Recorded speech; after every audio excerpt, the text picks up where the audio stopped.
Which brings us to the film that didn't get drafted that we all saw yesterday, which let's just jump into that review real quick. Elio. Elio did not go drafted by any of us. We all saw it together yesterday in 3D. Opening day, a little early, so this review is dropping. Some of you might have gotten the chance to see this Friday. But let's talk about Elio, which Elio essentially follows this young boy named Elio who is always looking up. After his parents die at a young age, he goes to move with his aunt, and he just doesn't feel like he fits in anywhere, and he's obsessed with the cosmos, and he wants to see what is out there. And then one day he gets the opportunity. He gets brought up to space where they mistakenly believe him to be the leader of Earth and need him to help settle a dispute, an intergalactic dispute. RT, what did you think of Elio? Yeah, that's a good question. I'll start. I really liked the visuals of this movie. I think that's one of the things that I really did like about this. I thought they did a really good job of making everything colorful in terms of just the cosmos. I thought they did a lot of new things, but I will say one of the things that I think that they could have done a little bit better is just the pacing of the movie. I felt the pacing of the movie just didn't really fit in terms of what I wanted to see in a movie. I felt there were parts in the movie where I was like, do I really want to be fully engaged in this part of it? I felt like sometimes like plot holes just felt like they just filled up a little bit too long for me. And I think to me, just some of the characters didn't really have a chance to really grow in this movie the way that I wanted to. I think that was kind of my big gripes with this movie. Again, it's a really solid movie. I mean, I will say this right now. Pixar movies are definitely better than some animated movies that are out there. You know, it's a high standard. And that's why when we are reviewing Pixar movies, it's like you have to like be able to have that pedestal and that standard of Pixar. Like nothing against Pixar movies at all, but like Pixar movies are really good and you have to hold that high standard. I think you hit on something, which is the level of Pixar. So it's like comparing this to other Pixars can be a really challenging thing. Ultimately, I think you're right. Like this movie, by standards of like just other kids fare that is out there, this movie's pretty entertaining enough. Like this movie is working in a mode of operation that is largely humming throughout this movie. I think it is the inability to ever shift gears and get to something that I would call even close to greatness is like something that is like very lacking in this movie and feels like almost like a film that is inaccessible to understand what greatness is. Christo, what did you think of Elio? I'm going to piggyback off of RT because RT was saying that like Pixar holds such a high standard.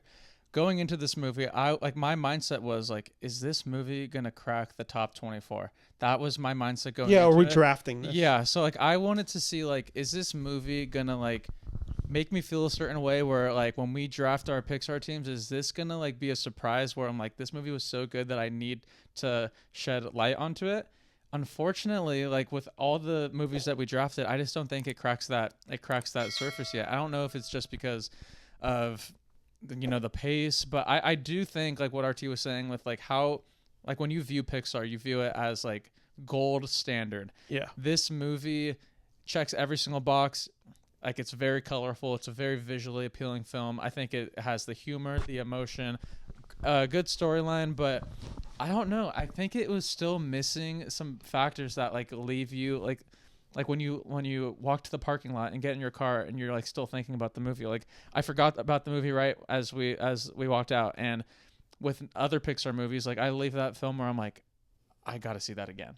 And I just did not get that with Elio. And I don't know what it was. I do like how they depicted Elio's character. I mean, that kid, like you obviously feel for a kid that's gone through, that type of trauma, but outside of the trauma he went through, like during his whole space expedition, I feel like they could have found a way to enhance that portion of the movie, which was like the bold chunk. Mm-hmm. I do like how they tied in. There was some humor to it because there was like one character that was on the computers that ended up becoming a big part of the movie at the very end. And I do like that part of the movie. That gave me like some hope, like, oh, I really enjoyed that. But there wasn't much more to the film that like really just filled my cup. I think while watching this movie, I kind of just kept getting struck with the idea of like, one, I was engaged on the movie in the beginning and the end when you're with this kid, Elio, and you have this family dynamic going on with this aunt who doesn't understand her nephew. It's kind of the weird thing of right when this movie finally brings you to space, I kind of found the space stuff like very generic and boring, which was disappointing because the lead up to get there is actually pretty solid, especially, and we've all talked about it, visually this movie is very engaging. I actually think this is one of the best animated looking films Pixar has done ever. Just the way that this movie traverses space and the universe and the way that they depict it felt different. It felt original. It felt exciting. Like that visual language of space is definitely within this movie, and I think that is the strength of this movie. You could watch this movie kind of just on that merit, and you're probably going to get a lot of enjoyment out of it. I think that's kind of similar to The Good Dinosaur, where you watch The Good Dinosaur and you're like, just looking at the movie is beautiful to look at. It's that there's a lack of substance behind that left me a little disappointed. I just don't think the intergalactic adventures or travels are really well utilized. I don't think the side characters are particularly memorable. Some of the friendship elements work well enough within this movie, but ultimately I just found this very cliched, very familiar in a way that I was kind of expecting, because I kind of think that's been the mode of operation of like the past 5 years of Pixar, where they haven't really unlocked the story in a great way in a while. And it's just, especially with their original films.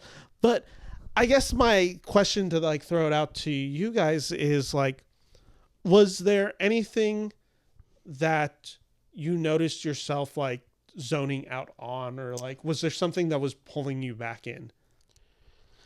I think the thing that was kind of zoning me out a little bit was the interaction, especially towards, just again in the beginning, and then when Elio feels like the aliens betrayed them, but just kind of and we should say no spoilers. Real quick. Yeah. We're not going to go. Oh yeah, no spoilers. So you can edit that out. No, don't worry. I don't view that as a spoiler. No. Okay. Yeah. I just think overall, I think just the character interaction sometimes kind of got me disengaged a little bit with Elio, and sometimes with some of the other characters in this film.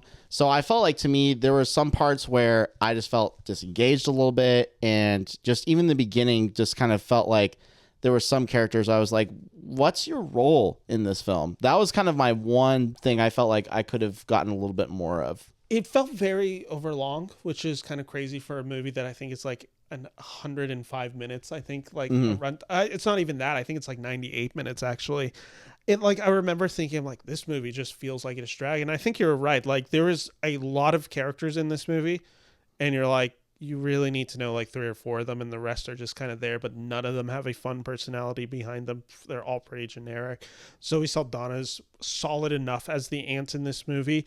I was kind of hoping for more of an emotional payoff. Like I kind of kept expecting that at the end, where I'm like, okay, maybe this movie isn't fully working, but even like the worst of the Pixar films even are still able to deliver like kind of a really well realized emotional core in its finale. And this movie just like, it's sweet, but it didn't get me in a way that I was kind of hoping. What about you, Christo? I have a bold take. I'll say it.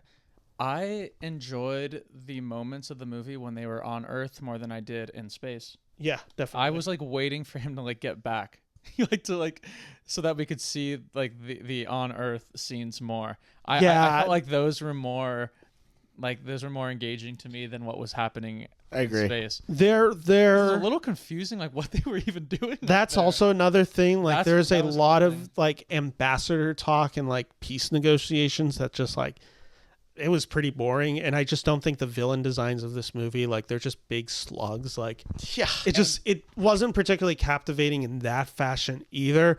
So there's just, while watching the film again, I'm not going to come away with the thought of like, this movie is an absolute train wreck. This movie's bad. There's too much to recommend in this movie, but ultimately I found it like very generic. And even like some of the films from Pixar that we didn't draft in this board, or just some of their later stuff that I haven't been I was on board with. Like, Elemental is a movie that I still was able to get to 3 stars, even if I don't think that movie is perfect. I still think, again, there's the emotional resonance that I talk about, but I think the character dynamics between the leads are better realized, and there's something to grapple on with that I think speaks to a human existence. In that film, it's the relationships.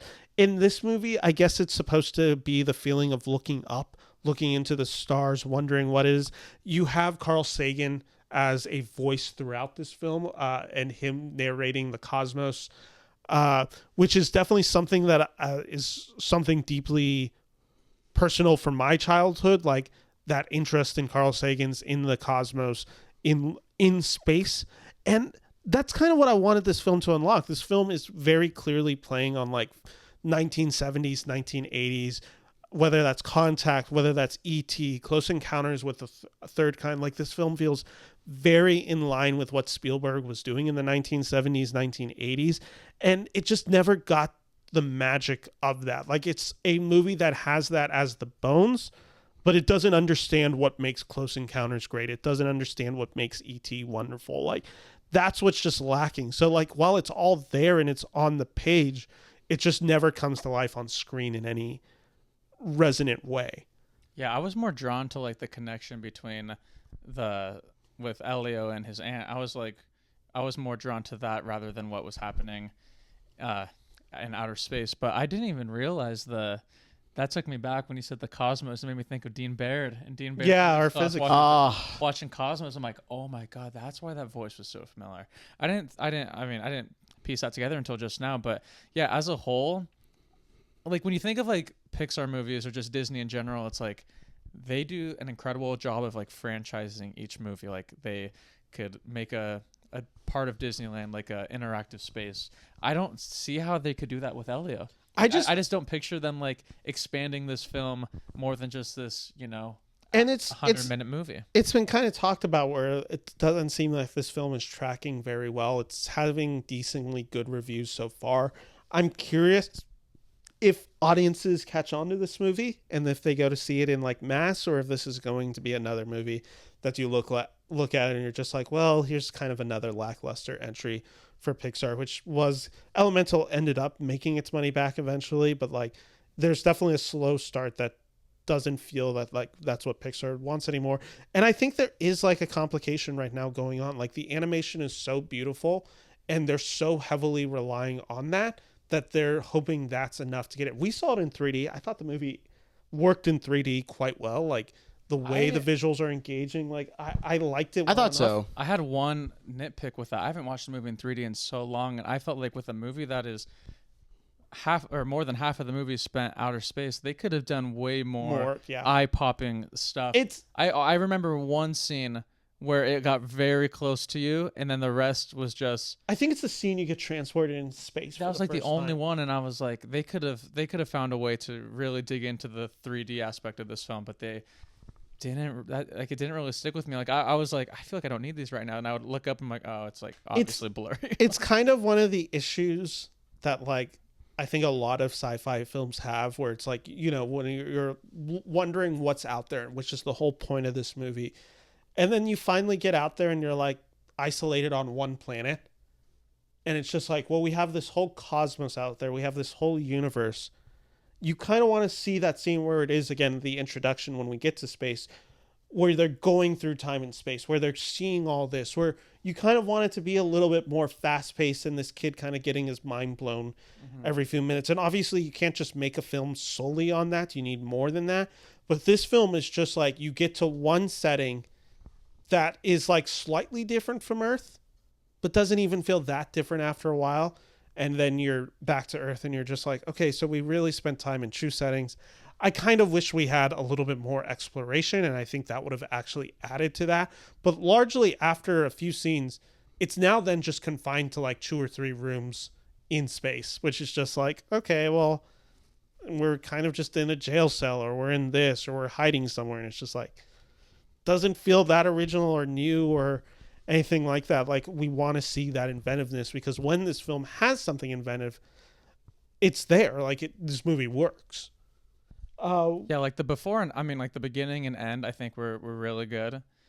I think the end, like the way they like I don't want to give anything away, but like the ending scenes were great. I think, but it's just that whole middle, and like they could have like The middle's rough. like there could have been a way I was dozing to like off. really make outer space just look. I mean, they did like visually it was great, but they could have found a way to make it just so much better. I was a little shocked at like the spook factor of the villains in the movie. Villains are kind of scary. Because I was thinking about it, like obviously like like my little cousin, like he gets a little nervous during like Monster Zeke and The Incredibles. So like for him to see a movie like that, like he would be like spooked for a majority of the outer space scenes, which for a kid that would be the most exciting part. But there's a lot of parts where I'm like, oh, I think he wouldn't handle this too well. Yeah, no, I think there's definitely some of those elements in this. Again, I feel like there's a lot where I'm like, this might be a little too much for I some think kids. it's like the issue was when I was thinking about this movie a lot, and this is kind of my final point on Elio, was I just kind of struggled to figure out who this movie was for. I was like, I don't know if a kid's gonna like come away and love this movie because I don't know if it captures the wonder that so many kids have while looking up and learning about the universe for the first time. Like, I don't know if it's scratching that itch well enough. And then if it's playing to like, if you have Carl Sagan, if you're doing the Cosmos references, if you're playing on Spielberg's Close Encounters of the Third Kind, if you're playing on Contact or anything like that, I just don't know anyone who's our age or older is going to go from that and be like, oh yeah, this is a great one. It just kind of feels like it's kind of muddled in both, where had it been directed more towards one audience, which I generally think it should be directed more towards children and capturing their sensibilities and their childlike wonder. I just don't know if a movie which is based in childlike wonder in this delivers on that. And I think that's a fundamental failure of Elio. Is there any wrap-up thoughts on this? I mean, hearing you speak, Yeah. just shows why you're the GOAT of what you do. I will say that. I feel like my analysis of the film it's very surface level, but with the way you dig deep into a film is just it's incredible. It's an honor to see it up close. Yes, I agree. I just want to say before we leave real quick, because I didn't introduce you guys for our review. This is Christo from the King Gang Pod. This is RT from the King Gang Pod. How's it going? Your source for all Sacramento Kings entertainment, I should say. So you can check them out at the King Gang Pod on YouTube. They'll be doing videos as we start getting back into the season more. But I wanted to thank you guys for being a part of the Pixar Draft. If you guys haven't checked out the Pixar Draft, make sure to check out my YouTube channel. Subscribe to my channel below, and you can find that Pixar Draft where we draft 24 films from Pixar, including the categories of the OG 10 films with no sequels, Oscar winners, Toy Story films of 2010s, 2020s, and Wild Card. But thank you so much for you guys being here today. Wanted to thank you guys so much for the work that you've put into this episode. And we'll be back in the next few days. I got the chance to see Jurassic World Rebirth literally like 2.5 weeks early. So I'm really excited about that. Once I can announce that review and have it posted, I will. I'll be having other reviews out there. Materialist will probably be coming soon. Might be doing a How to Train Your Dragon. We'll kind of see. F1 is definitely a review coming out. Ooh, I'm excited about that one. 28 years later is going to be a review coming out pretty soon. So look forward to all of that on my YouTube channel. I just got my tickets for Superman, so that will be getting reviewed very soon. Fantastic Four. The list goes on. Yeah, Ben on Freeman and on. Films. Subscribe to this man. This guy puts in so much work. I don't think you guys understand. He's got 3,000 subscribers, but he deserves at least 20,000. Let's run up the numbers. Let's give Ben the respect he deserves. He's defying what it is to be a movie critic. He puts in so much work to this. Subscribe to the man. Thank you for having us on. Yeah, thank you so much. I really appreciate having the King Gang boys always on. So make sure to subscribe to this channel and let me know what you thought of Elio down below. Take care all. Bye-bye.